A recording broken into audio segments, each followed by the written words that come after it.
Opinion. Millions of Americans have lost their jobs. There's no doubt we're in a recession.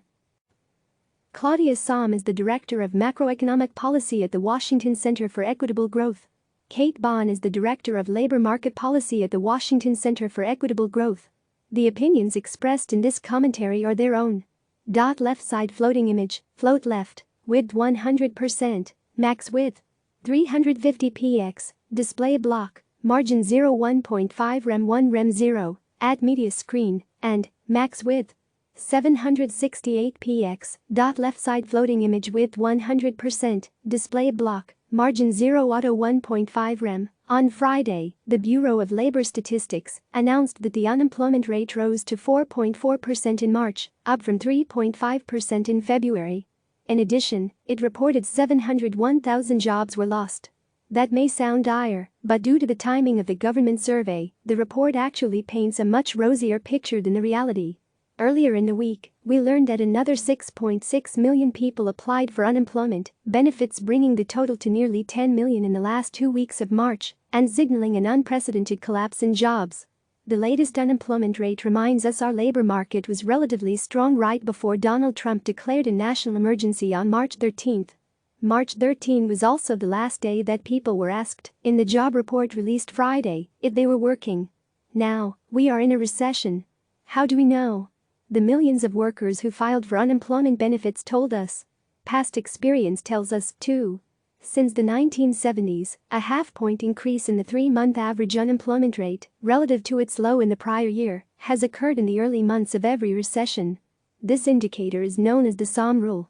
By our estimates, using the recent jobless claims, the unemployment rate on March 27 was 7%, twice the jump that the Bureau of Labor Statistics reported on Friday. This is a huge 1-month increase.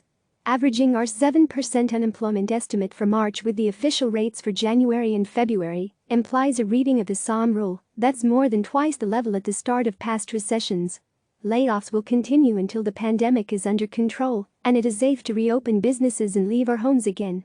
The treatment required to keep Americans healthy and flatten the curve has meant putting the economy in a coma. How quickly we can bring the economy back to life depends on how quickly our healthcare professionals can beat this virus. But policymakers must do their part as well. Though the Federal Reserve has taken many actions to keep markets working and Congress passed a $2.2 trillion relief package, more must be done. As the economy hemorrhages, jobs and businesses struggle to stay afloat, Congress must put more money into unemployment insurance and the Supplemental Nutrition Assistance Program, and it must make the benefits more generous and accessible to everyone.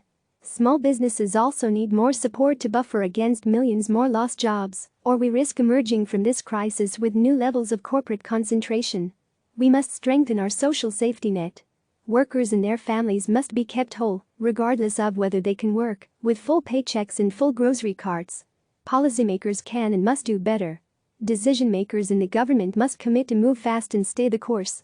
We know that distributing additional financial support that automatically turns on in a crisis and doesn't turn off until the economy is back on its feet works. Policymakers must also address the inequality that has made our economy so fragile to begin with. Continued and deep support for our most vulnerable workers and small businesses, a permanent program to ensure earned paid sick leave, and generous worker protections, combined with labor standards for those at the front line of this crisis, are the building blocks we need to ensure a sustained recovery. The reality is we are now in a recession, and we must call on government to do more. We can't afford to wait. Click subscribe to receive the latest news.